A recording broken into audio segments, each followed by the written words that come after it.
ஊட்டியில படகுலம் பக்கத்துல இடம் வாங்கணுமா? அதுவும் டவுன் ப்ராப்பர்ட்டி 2100 ரூபாய்க்கு ஒரு ஸ்கொயர் ஃபீட். உடனே கீழே இருக்கிற நம்பருக்கு கால் பண்ணுங்க.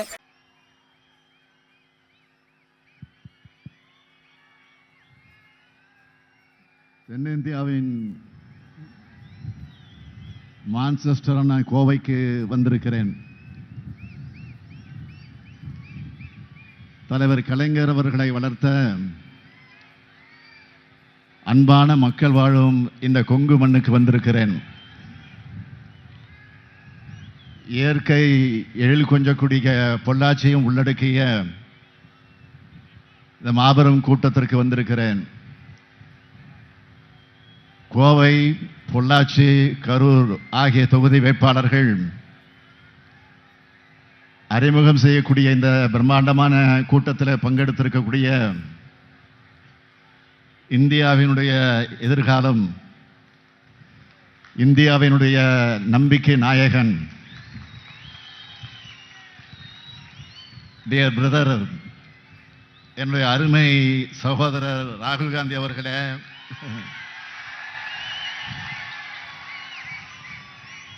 மாண்புமிகு அமைச்சர் பெருமக்களே, மாண்புமிகு அமைச்சர் முத்துசாமி அவர்களே, சக்கரபாணி அவர்களே, சுவாமிநாதன் அவர்களே, டிஆர்பி ராஜா அவர்களே, கயல்வெளி செல்வராஜ் அவர்களே, தமிழ்நாடு காங்கிரஸ் கமிட்டியினுடைய தலைவர் அருமை சகோதரர் செல்வ பெருந்தகை அவர்களே, முன்னாள் அமைச்சர்கள் அமைச்சர் கண்ணப்பன் அவர்களே, மதிப்பிற்குரிய EVK சிலங்கோபன் அவர்களே, பொங்கலூர் பழனிசாமி அவர்களே,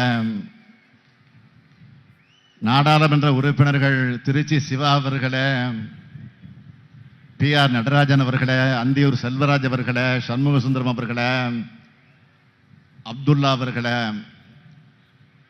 மாவட்ட கழகத்தினுடைய செயலாளர்கள் செல்வராஜ், இளபத்மநாபன், கார்த்திக், தளபதி முருகேசன், தொண்டாமுத்து ரவி உள்ளிட்ட கழக நிர்வாகிகளே, ஆதி தமிழர் பேரவையினுடைய தலைவர் அதிகமானவர்களே, காங்கிரஸ் கமிட்டியினுடைய மாவட்ட தலைவர்கள் கணபதி அவர்களே, பகவதி அவர்களே, கருப்பசாமி அவர்களே, மனோகரன் அவர்களே, தென்னரசு அவர்களே, கோவி உள்ளிட்ட காங்கிரஸ் கட்சியினுடைய நிர்வாகிகளே, இந்தியா கூட்டணியினுடைய வேட்பாளர்கள் சகோதரி ஜோதிமணி அவர்களே, கணபதி ராஜ்குமார் அவர்களே, ஈஸ்வரசாமி அவர்களே, தலைமை நிலைய செயலாளர் பூச்சிமுருகன் அவர்களே, டாக்டர் மகேந்திரன் உள்ளிட்ட தொகுதி பொறுப்பாளர்களே, ஒருங்கிணைந்த கோவை, திருப்பூர், கரூர் மாவட்டத்தினுடைய நிர்வாகிகளே, இந்தியா கூட்டணி கட்சிகளின் நிர்வாகிகளே, தொண்டர்களே, செயல் வீரர்களே, தோழர்களே, பத்திரிகை மற்றும் ஊடகத்துறையை சார்ந்த அருமை நண்பர்களே, வணக்கத்திற்குரிய வாக்காளர் பெருமக்களே, என் உயிரோடு கலந்திருக்கக்கூடிய தலைவர் கலைஞர் அவர்களின் உயிரினும் உயிரான அன்பு உடன்பிறப்புகளே, அனைவருக்கும் என்னுடைய மாலை வணக்கம். கோவை தொகுதியில் திராவிட முன்னேற்ற கழகத்தினுடைய வேட்பாளராக போட்டியிடும் கணபதி ராஜ்குமார் அவர்கள் இந்த மண்ணின் மைந்தர், கோவையின் வணக்கத்திற்குரிய மேயராக தேர்ந்தெடுக்கப்பட்டு மக்களுக்காக பணியாற்றியவர். அதற்கு முன்னாடி 15 ஆண்டு காலம் கவுன்சிலராகவும் இருந்தவர். ஆங்கில இலக்கியம் படித்தவர். அத்தோடு பத்திரிகை துறையில் டாக்டர் பட்டம் பெற்றவர். கோவை மக்கள் விரும்பக்கூடிய அமைதி குணம் மிக்கவர் கணபதி ராஜ்குமார் அவர்கள். இந்தியா கூட்டணி ஆட்சி அமைந்ததும் கோவையின் அனைத்து தேவைகளையும் எடுத்து சொல்லி பல்வேறு திட்டங்களை கொண்டு வர கணபதி ராஜ்குமார் அவர்களை கோவை நாடாளுமன்ற தொகுதிக்கு இங்க இருக்கக்கூடிய மக்கள் உதயசூரியன் சின்னத்தில் பெருவாரியாக வாக்களித்து வெற்றி பெற வைக்கணும். பொள்ளாச்சி தொகுதியில் திராவிட முன்னேற்ற கழகத்தினுடைய வேட்பாளராக போட்டியிடும் ஈஸ்வரசாமி அவர்கள் கல்வி பணியையும் சமூக சேவையையும் தனக்கு நோக்கமாக கொண்டு செயல்படக்கூடியவர். கடந்த 10 ஆண்டுகளாக கழகத்தின் பல்வேறு பொறுப்புகளை ஏற்று மக்கள் பணியையும் ஆற்றி வந்திருக்கிறார். அத்தகைய மக்கள் தொண்டர் ஈஸ்வரசாமி அவர்களை நாடாளுமன்றத்திற்கு அனுப்பி வைக்க உதயசூரியன் சின்னத்தில் பொள்ளாச்சி மக்கள் உங்கள் வாக்குகள் அளிக்க வேண்டும் என்று கேட்டுக்கொள்கிறேன். அதேபோல் கரூர் நாடாளுமன்ற தொகுதியினுடைய வேட்பாளர் அருமை சகோதரி ஜோதிமணி அவர்களுக்கு கை சின்னத்தில் வாக்களிக்கணும். வேட்பாளர்களை வெற்றி பெற வைக்க தயாராயிட்டீங்களா? வெற்றினா சாதாரண வெற்றி அல்ல, மாபெரும் வெற்றியை தருவீங்களா? அப்புறம் என்ன, வேட்பாளரை இப்போ உட்காரலாம், ஜெயிக்க வச்சுட்டாங்க, உங்களை உட்காரலாம். மார்ச் 22ஆம் தேதி என்னோட பரப்புர பயணத்தை திருச்சியில் தொடங்கினேன். ஒவ்வொரு கூட்டமும் மாநாடு போல நடந்துகிட்டு இருக்கு. அந்த வரிசையில் இந்த கோவை பொள்ளாச்சி கூட்டத்தையும் வெற்றி விழா மாநாட்டை போல ஏற்பாடு செஞ்சிருக்கக்கூடிய அமைச்சர்கள் ஆற்றல் மிகு செயல் வீரர் முத்துசாமி அவர்களுக்கும் அவருக்கு தோளோடு தோல் என்று களப்பணியாற்றி வரும் தம்பி டிஆர்பி ராஜா அவர்களுக்கும் பொள்ளாச்சிக்கு பொறுப்பேற்றிருக்கும் கூடிய சக்கரபாணி அவர்களுக்கும் சாமிநாதன் அவர்களுக்கும் கரூருடைய செயல் வீரர் நம்முடைய அன்பிற்கினிய சகோதரர் செந்தில் பாலாஜி அவர்களுக்கும்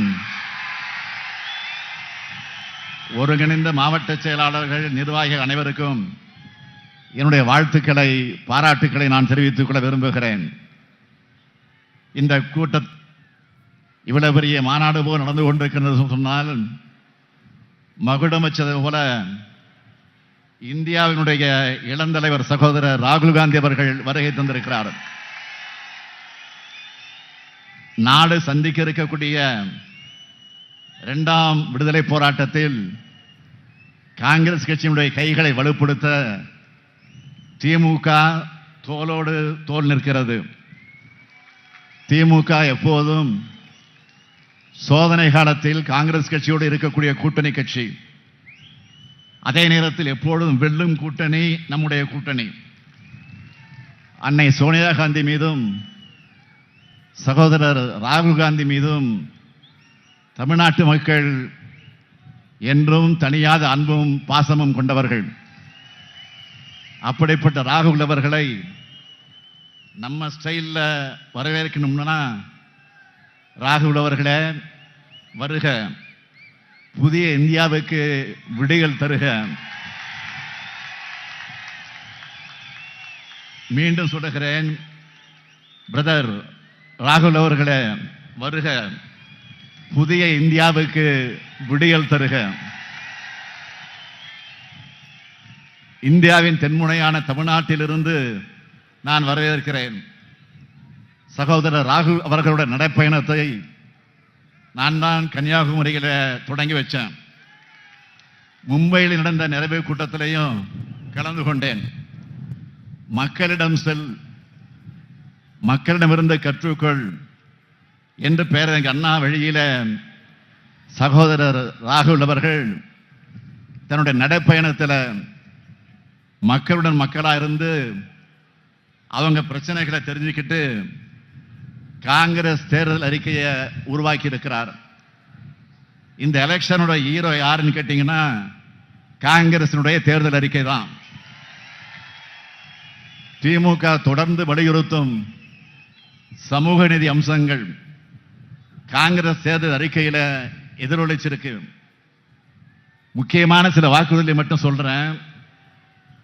ஏழை பெண்களுக்கு ஆண்டுக்கு 1 லட்சம் ரூபாய், பெண்களுக்கு ஒன்றிய அரசு பணிகளில் 50 விழுக்காடு இடஒதுக்கீடு, நீட் தேர்வு விலக்கு, நாடு முழுவதும் சாதிவாரி கணக்கெடுப்பு, ஒன்றிய அரசின் 50 விழுக்காடு இடஒதுக்கீட்டை உயர்த்த சட்ட திருத்தம், எஸ்சி எஸ்டி ஓபிசி மாணவர்களுக்கான கல்வி உதவி தொகை 2 மடங்கு, எஸ்சி எஸ்டி ஓபிசி பிரிவினருக்கான காலி பணியிடங்கள் ஓராண்டுக்குள் நிரப்ப உத்தரவாதம். முக்கியமா இந்த கோவை திருப்பூர் மண்டலத்தை கடுமையாக பாதிச்சிருக்கக்கூடிய ஜிஎஸ்டி சட்டத்தை ரத்து பண்ணி புதிய சட்டம். இங்க வேளாண் பெருங்குடி மக்கள் வந்திருக்கீங்க. வேளாண் இடுபொருட்களுக்கு ஜிஎஸ்டி வரி இருக்காது. விவசாயத்துக்கு குறைந்தபட்ச ஆதார விலைக்கு சட்ட அங்கீகாரம்.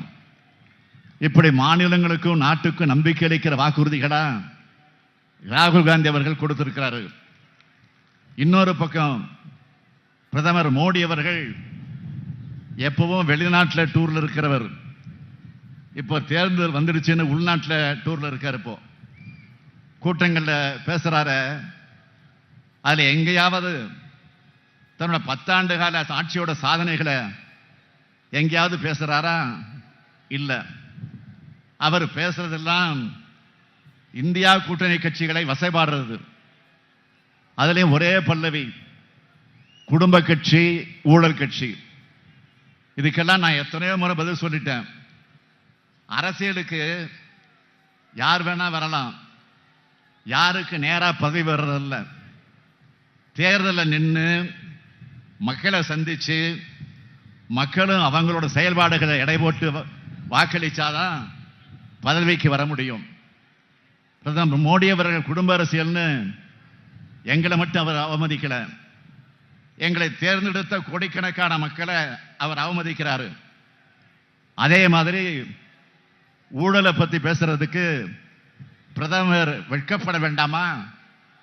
ஊழலுக்கு ஒரு யூனிவர்சிட்டி கட்டினா அதுக்கு வேந்தரா இருக்கக்கூடியவர் யாருன்னு கேட்டீங்கன்னா அவருக்கு தான் அந்த தகுதி முழுசா இருக்கு.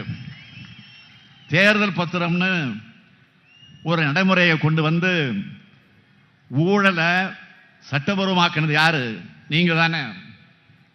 மற்ற கட்சிகளும் அதுல நிதி வாங்கியிருக்கோம்னா நீங்க அந்த நடைமுறையை கொண்டு வந்தது தான் காரணம். ஆனா நீங்க எப்படி நிதி வாங்கினீங்க?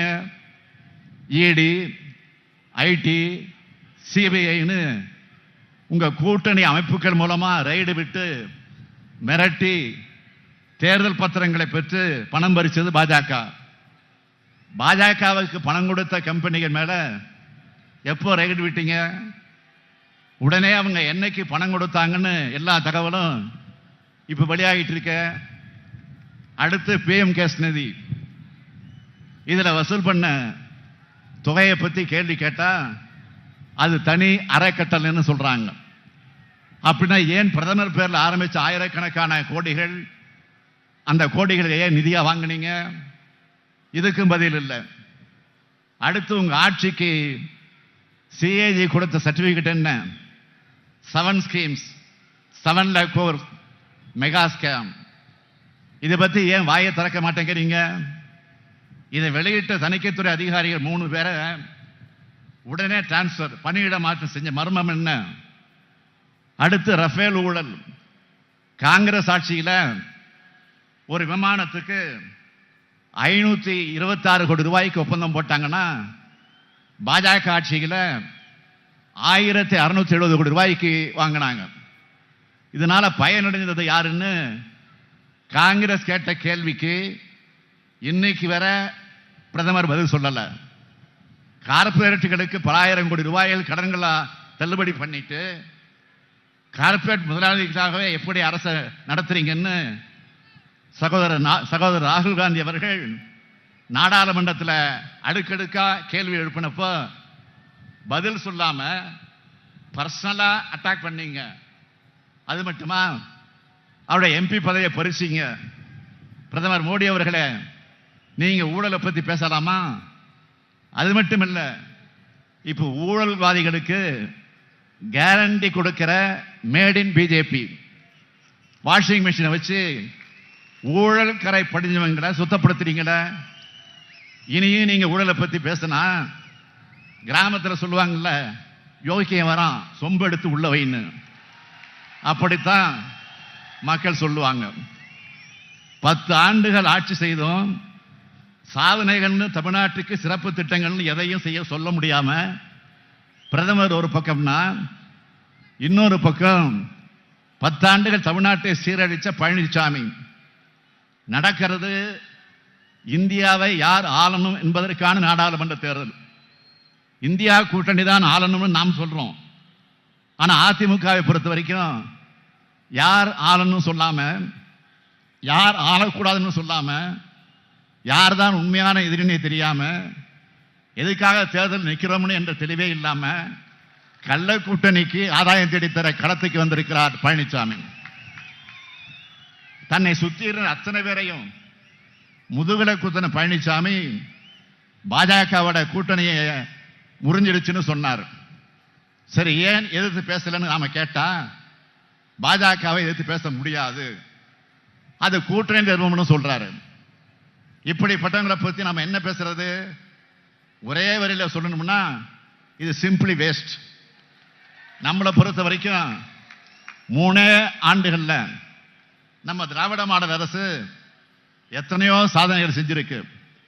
நம்முடைய சாதனைகளை தான் அடையாளமாக காட்டி நாம வாக்கு கேட்கிறோம். ஒவ்வொரு கூட்டத்திலையும் நம்ம திட்டங்களால பயனடைஞ்ச பயனாளிகளை பத்தி நான் சொல்றேன். நேற்று ஒரு வீடியோ பார்த்தேன். அதில் பயனடையாத ஒரு மகளிர்கிட்ட ஒருத்தர் போய் ஓட்டு கேட்கிறாரு.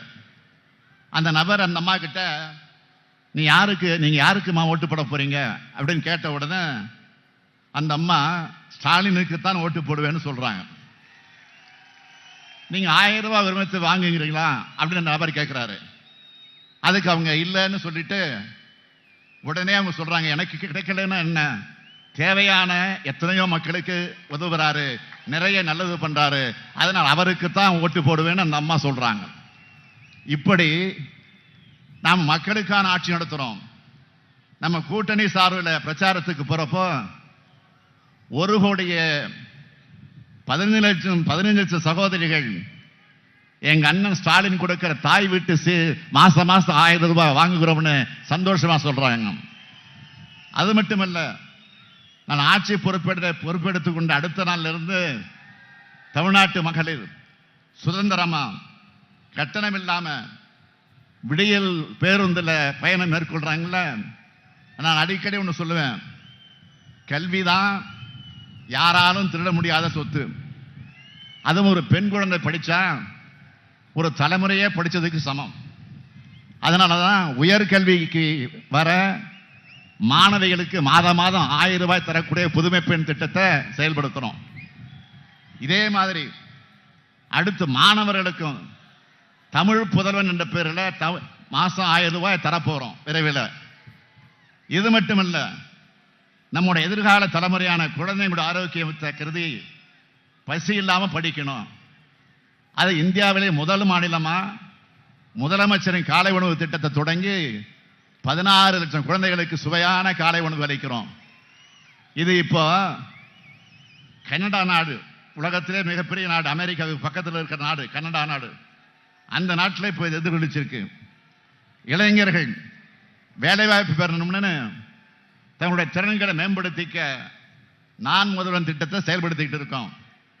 நாம் ஆட்சிக்கு வந்து 3 ஆண்டுகளில் 77,78,000 புதிய வேலைவாய்ப்புகள் நம்முடைய இளைஞர்களுக்கு கிடைச்சிருக்கா. அதுக்கு EPFO புள்ளி விவரம் தெளிவாக சொல்லுது. இது மாநில அரசோட புள்ளி விவரம் இல்ல, ஒன்றிய அரசோட புள்ளி விவரம். மக்களை தேடி மருத்துவ திட்டத்தால 1 கோடி பேருக்கு மேல பயனடைந்திருக்காங்க.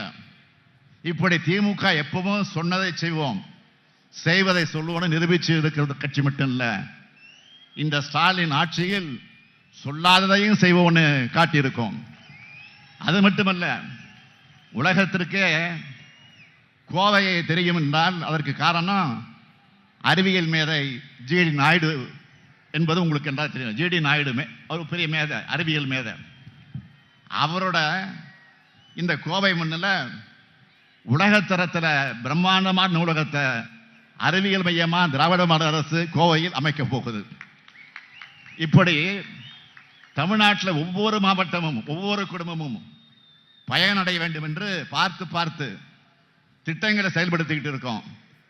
கடுமையான நிதி நெருக்கடிக்கு இடையிலையும் இவ்வளவு செய்யறோம்னா நம்ம இந்தியா கூட்டணி அரசு அமையும் போது எவ்வளவு செய்ய முடியும் நினைச்சு பாருங்க.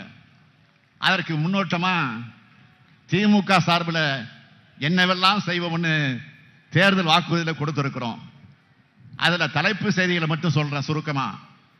வியாபாரிகளுக்காக இரவு நேரங்களில் கோவையிலிருந்து தென் மாவட்டங்களுக்கு ரயில் சேவை, பொள்ளாச்சி இளநீருக்கும் மற்றும் தேங்காய்க்கும் புவிசார் குறியீடு, பொள்ளாச்சியில் குளிர்பதன கிடங்கு, பொள்ளாச்சியில் ரயில் நிலையம் புனரமைப்பு, சேரன் எக்ஸ்பிரஸ் பொள்ளாச்சி வரை நீட்டிப்பு, கோவை மெட்ரோ திட்டம் திருப்பூர் வரை நீட்டிப்பு, மேட்டுப்பாளையம் சத்தியமங்கலம் கோபிச்செட்டிப்பாளையம் ஈரோடு அகல ரயில் பாதை திட்டம், மக்காச்சோளம் சோயா போன்ற முக்கிய இடுபொருள்களின் தானியங்களின் விலையை குறைக்க ரயில்வேயிலே கட்டண சலுகை. அது மட்டுமல்ல, 10 ஆண்டுகளா தொடர்ந்து உயர்த்தப்பட்ட பெட்ரோல், டீசல், கேஸ் இதனுடைய விலை குறைக்கப்படும். சிறுபான்மையின மக்களுக்கு எதிரான சட்டங்கள் ரத்து செய்யப்படும். தொழிலாளர் விரோத சட்டங்கள் மறுசீரமைப்பு செய்யப்படும். கூட்டுறவு அமைப்புகளையும் வங்கிகளையும் விவசாயிகள் வாங்கியிருக்கக்கூடிய கடனையும் வட்டியும் தள்ளுபடி செய்வோம். உழவர்களுடைய வேளாண் விளைபொருட்களுக்கு மொத்த உற்பத்தி செலவுடன் 50 விழுக்காடு என்பதை வலியுறுத்தி குறைந்தபட்ச ஆதரவு விலை நிர்ணயம். தேசிய நெடுஞ்சாலைகளில் இருக்கக்கூடிய சுங்கச்சாவடிகள் முற்றிலுமாக அகற்றப்படும். 100 நாள் வேலை திட்டத்தில் வேலை நாட்கள் இனி 150 நாட்களாக உயர்வு. ஒரு நாள் ஊதியமாக 400 ரூபாய். மாணவர்களுடைய கல்வி கடன் முற்றிலுமாக தள்ளுபடி. வங்கிகளில் மினிமம் பேலன்ஸ் இல்லாதப்போ விதிக்கப்படக்கூடிய அபராதம் நீக்கப்படும். இதையெல்லாம் இந்தியா கூட்டணி ஆட்சியில வலியுறுத்தி நிறைவேற்றி திமுக சொன்னதை செய்யும்னு மீண்டும் நிரூபிப்போம். இப்படி நாட்டு மக்களுக்காக நன்மை செய்ய நம்மை பணியாற்றி இருந்தா தொழில்நுட்பம் மிகுந்த இந்த கோவையை கடந்த 10 ஆண்டா பாஜக எப்படியெல்லாம் நாசமாக்கி இருக்குன்னு சொல்லட்டுமா? பாஜக ஆட்சியில் 2 பெரிய தாக்குதல் நடந்துச்சு. ஒன்று, கருப்பு பணத்தை ஒழிக்கிறேன்னு சொல்லி ஏழைகளுடைய சுருக்கு பையில் இருந்த பணத்தையும் பறிச்ச பணமதிப்பு இழப்பு நடவடிக்கை தான் முதல் தாக்குதல். இதனால பணப்புழக்கம் குறைஞ்சிச்சு, பல தொழில்கள் முடங்கி போச்சு. 2வது தாக்குதல், ஜிஎஸ்டின்னு ஒரு சட்டத்தை கொண்டு வந்து இந்த கோவையில் முதலாளிகளாக இருந்தவங்கெல்லாம் கடனாளிகளாக ஆக்கினாங்க. பலர் தங்க கம்பெனிகளை இழுத்து மூடுற நிலைக்கு தள்ளிட்டாங்க. அது மட்டுமல்ல, வங்கதேசம் கூட பாஜக அரசு போட்ட ஒப்பந்தத்தால இங்க உருவான நூலும் துணியும் தேங்கி கிடக்குது. 35 விழுக்காடு மில்கள் மூட வேண்டிய நிலையில இந்த மேற்கு மண்டலம் இருக்கு. 2 முறை கோவை பகுதிக்கு வந்து கொங்கு பகுதி எனக்கு மிகவும் நெருக்கமான பகுதின்னு பிரதமர் பேசினார்ல. திமுக தமிழ்நாட்டுக்கான வளர்ச்சி திட்டங்கள் தடுக்குதுன்னு சொன்னார. எப்படிப்பட்ட வழிகட்டண போய் இந்த கோவை பொதுக்கூட்ட மேடையில் இருந்து நான் பகிரமாக ஒரு குற்றச்சாட்டை முன்வைக்கிறேன். தமிழ்நாட்டை சார்ந்த ஒரு மிகப்பெரிய தொழில் நிறுவனம் 6500 கோடி ரூபாய் முதலீட்டில் கோவையை சேர்ந்த 10,000 பேருக்கு வேலை வாய்ப்பு அளிக்கக்கூடிய முதலீட்டை மேற்கொள்ள முடிவாச்சு. தமிழ்நாடு அரசு கூட இதுக்கான எல்லா பேச்சுவார்த்தைகளையும் முடிச்சு வச்சிருந்தோம். ஆனால் அவங்களை மிரட்டி அந்த தொழில் திட்டத்தை குஜராத்துக்கு மாற்றிட்டாங்க. இதுதான் கோவைக்கான பாஜகவினுடைய போலி பாசம். எதிர்காலத்தில் மிகப்பெரிய வாய்ப்புகள் வரும். செமி கண்டக்டர் தொழில் திட்டத்தை குஜராத் மாநிலத்துக்கு மிரட்டி மடை மாத்தினது தான் பாஜக. இப்படி கூச்சமே இல்லாம இப்போ ஓட்டி கட்டு வரீங்க. கோவையில் இருக்கக்கூடிய இளைஞர்களுக்கு வேலை வாய்ப்பு கிடைக்கிறது, உங்களுக்கு பிடிக்கலையா? கோவை மக்கள் மேல் ஏன் உங்களுக்கு இவ்வளவு வன்மம், ஏன் கோபம்? கோவை மக்கள் அமைதியை விரும்பக்கூடிய மக்கள். அமைதியான இடத்திலிருந்து தான் தொழில் வரும், தொழில் வளரும், தொழில் வளர்ச்சி இருக்கும், நிறுவனங்களை நடத்த முடியும். பாஜக போன்ற கலவர கட்சிகளை உள்ள விட்டா அமைதி போய்விடும். தொழில் வளர்ச்சி போய்விடும், நிறுவனங்களை நிம்மதியாக நடத்த முடியாது. தமிழ்நாட்டின் வளர்ச்சியை தடுக்கிறது யாருன்னு தமிழ்நாட்டு மக்களுக்கு நல்லா தெரியும். அதனால பிரதமர் இங்கே வந்து இட்லி பிடிக்கும், பொங்கல் பிடிக்கும், தமிழ் பிடிக்கும், தமிழ் பிடிக்கும்னு பேசுகிற போலி முகமுடி மொத்தமாக இப்போ கிழிஞ்சு தொங்கிடுச்சு. இப்படி கோவை வேண்டாம், தமிழ்நாடு வேண்டாம்னு புறக்கணிச்ச மோடிக்கு இப்போ தமிழ்நாடு சொல்ல வேண்டியது என்ன தெரியுமா? வேண்டாம் மோடி. சத்தமா சொல்ல வேண்டாம், சத்தமா வேண்டாம், சத்தமா வேண்டாம், வேண்டாம். தெற்கிலிருந்து வருகின்ற குரல் இந்தியா முழுக்க கேட்கட்டும். தமிழ்நாட்டு வளர்ச்சியை தடுத்தா, தமிழ் மொழியை புறக்கணிச்சா, தமிழ் பண்பாட்டு மேல தாக்குதல் நடத்தினா தமிழ்நாட்டு மக்களோட பதில் எப்படி இருக்கும்னு ஏப்ரல் 19ஆம் தேதி உங்கள் வாக்குகள் மூலமாக காமிக்கணும். பாஜக கூட்டணியையும் பாஜகவோட பி டீமான அதிமுக கூட்டணியும் ஒரு சேர வீழ்த்தணும். இந்தியா கூட்டணிக்கு நீங்கள் அளிக்கும் வாக்கு இந்தியாவை காக்கட்டும், தமிழ்நாட்டை காக்கட்டும், நம்ம எதிர்கால தலைமுறையை காக்கட்டும், பாசிசத்தை வீழ்த்த இந்தியாவை காக்க உங்கள் ஸ்டாலின் அழைக்கிறேன். 40 நமதே, நாடும் நமதே, 40 நமதே, நாடு நமதே. நன்றி, வணக்கம்.